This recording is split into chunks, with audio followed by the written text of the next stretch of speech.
जिस बेंच के सामने, जैसे आजकल इस पर काफ़ी कंट्रोवर्सी है और फॉर्मर चीफ जस्टिस चंद्रचूड़ इस पर बहुत इंटरव्यूज़ दे रहे हैं, वो ये कह रहे हैं कि उमर खालिद का केस तो सुप्रीम कोर्ट में यही लोग एडजर्न कराते रहे और उसके बाद फिर विड्रॉ कर लिया, तो सुप्रीम कोर्ट बेल कैसे देती, ये कह रहे हैं। अब सवाल ये है कि देखिए, सबको पता होता है कि कुछ जजेस जो हैं बिल्कुल सरकार के पक्ष में ही बोलते हैं, सरकार के पक्ष में ही फैसला देते हैं, जो सरकार चाहती है वही करते हैं, ये सबको पता होता है। एक बार मैंने बयान दिया था किसी इंटरव्यू में कि in my view almost half और at least half of the last 16-17 chief justices were corrupt. तो मैंने तो नाम नहीं बोले थे, उस पर मेरे खिलाफ कंटेम्प्ट चलाया गया। उसके बाद मेरे फादर ने इंटरवीन करके बोला कि प्रशांत ने तो नाम नहीं बोले, लेकिन मैं नाम बोल रहा हूँ। ये देखिए, ये पिछले 16 चीफ जस्टिसेस हैं, इसमें से ये 8 तो बिल्कुल करप्ट थे, ये 6 बिल्कुल ऑनेस्ट थे और 2 के बारे में हम नहीं कह सकते। अब मेरे फादर एक एक्सरसाइज करते थे, वो बताते थे कि मैं जब बार एसोसिएशन के कमरे में बैठता हूँ तो मैं वो 16 चीफ जस्टिस की लिस्ट अपने सामने रखता हूँ और मैं दूसरे सीनियर एडवोकेट से पूछता हूँ कि भाई इसमें आप बताइए कि कौन से जजेस चीफ जस्टिस डिसऑनेस्ट थे, और वो हर बार उन 8 का तो ज़रूर टिक करते हैं जिनको मैंने बोला था कि ये तो करप्ट है। यानी कि सबको पता होता है कि कौन जज करप्ट है, कौन जज सरकारी है, कौन जज इंडिपेंडेंट है। अब चंद्रचूड़ साहब ने ये किया, ये केस पहले दूसरे सीनियर जजेस के यहाँ लगता था, पहले बोपन्ना साहब के यहाँ लगा, उसके बाद फिर जस्टिस अनिरुद्ध बोस के यहाँ लगा, लेकिन उन्होंने ये केस असाइन कर दिया जस्टिस बेला त्रिवेदी को। बेला त्रिवेदी मोदी की लॉ सेक्रेटरी थी जज बनने से पहले, और सब जानते थे, सबको पता था कि वो सरकार के खिलाफ कुछ नहीं करेंगी, कोई फैसला नहीं देंगी, जो सरकार चाहती है वही करेंगी। और इस वजह से 2-3 बार शायद एडजर्नमेंट सीख किया गया कि शायद हो सकता है कि वापस उन दूसरे सीनियर जजेस के यहाँ चला जाए केस, लेकिन जब नहीं गया तो फिर विड्रॉ करना पड़ा। नहीं तो उनको पता था, लॉयर्स को पता था कि ये केस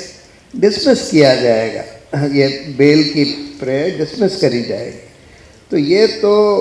और देखिए, मास्टर ऑफ रोस्टर के बारे में हम लोगों ने सुप्रीम कोर्ट में एक पिटिशन डाली थी कि भाई ये बहुत ख़तरनाक है कि एक आदमी के पास ये पूरी पावर है कि वो ये तय कर सके कि कौन सा केस कौन सी बेंच सुनेगी, क्योंकि जब सबको पता होता है कि कौन से जजेस जो हैं सरकारी हैं, कौन से जजेस इंडिपेंडेंट हैं, कौन से जजेस भ्रष्ट हैं, कौन से जजेस ईमानदार हैं, सबको पता होता है। आप कोर्ट में जाइए, आप सारे जितने रिस्पॉन्सिबल लॉयर्स हैं उनसे पूछ लीजिए, सब आपको वही बात बताएंगे, सबको पता है। तो इसलिए ये पावर अगर एक आदमी के हाथ में रहे और वो आदमी खुदा न खास्ता किसी भी वजह से सरकार के कब्ज़े में आ जाए, और सरकार के कब्ज़े में लाने का एक नया हथकंडा आजकल अपनाया गया है,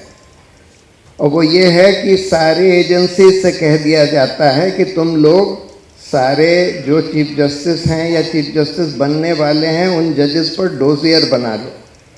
और उस डोजियर में अगर उस जज या उसके कोई इमीडिएट रिलेटिव या बच्चे या स्पाउस के खिलाफ कुछ भी आपको ऐसी चीज़ मिल गई कि उसने कोई गैर कानूनी काम किया है, तो उस इंफॉर्मेशन को इस्तेमाल करके उस जज को ब्लैकमेल करो, उसको ब्राउबीट करो, उसको इन्फ्लुएंस करो कि भाई, और अगर वो चीफ जस्टिस है तो फिर वो सारे जो पॉलिटिकली सेंसिटिव केसेस हैं वो ऐसे जजेस के सामने भेज देगा। यही रीज़न था कि 4 जजेस ने वो अनप्रेसिडेंटेड प्रेस कॉन्फ्रेंस करी थी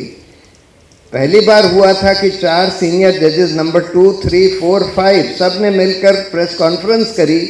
कि मौजूदा चीफ जस्टिस इस मास्टर ऑफ रोस्टर की पावर का दुरुपयोग कर रहे हैं और पॉलिटिकली सेंसिटिव केसेस ऐसे जजेस के सामने भेज रहे हैं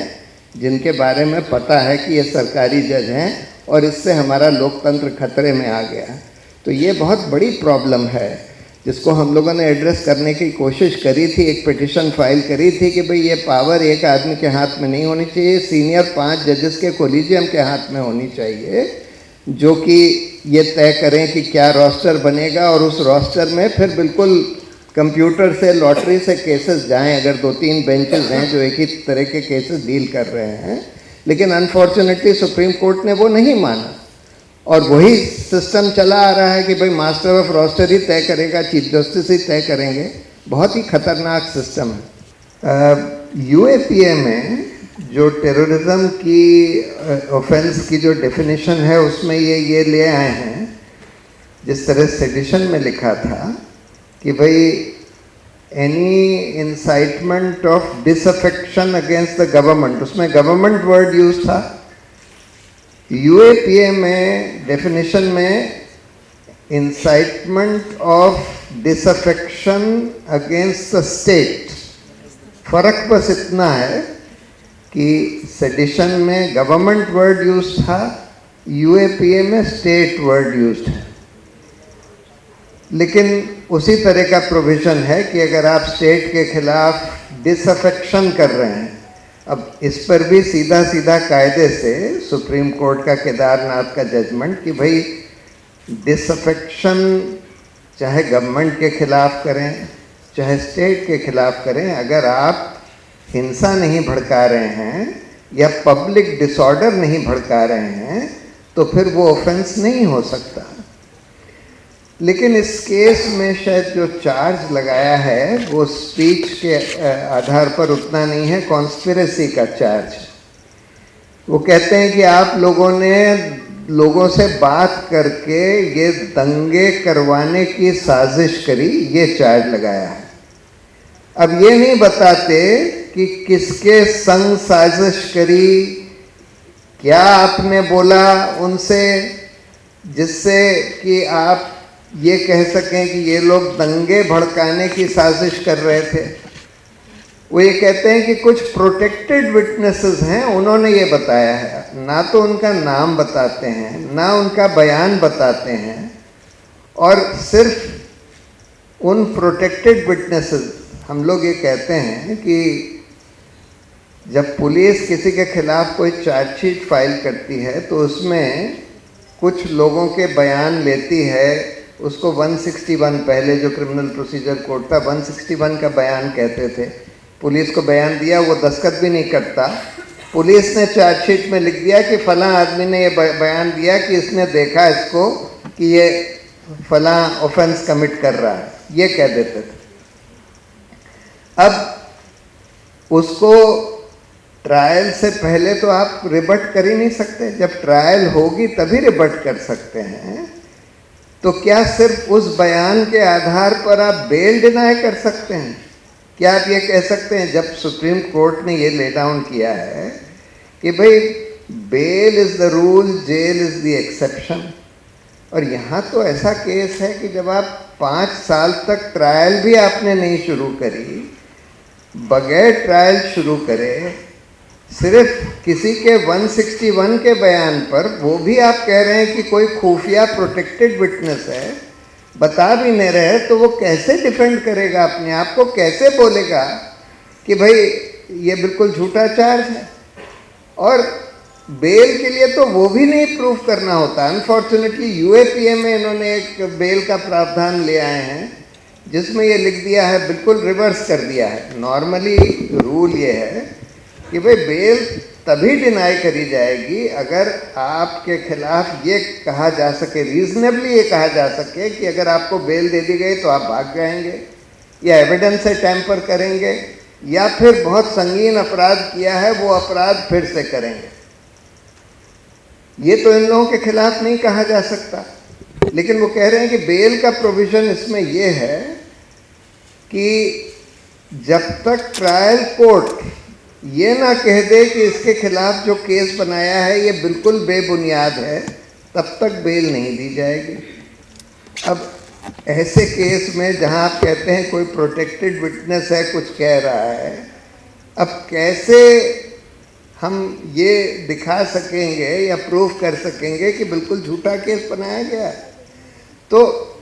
बहुत ही ड्रैकोनियन प्रोविजंस ले आए हैं, लेकिन उसके बावजूद भी सुप्रीम कोर्ट ने कई बार बोला है कि भाई अगर इतने साल तक ट्रायल ही नहीं शुरू हो रहा,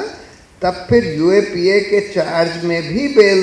दे दी जाएगी। इसमें तो 5 साल से ज़्यादा हो गए, ट्रायल नहीं शुरू हुआ, लेकिन फिर भी सरप्राइजिंगली बेल डिनाई कर दी गई।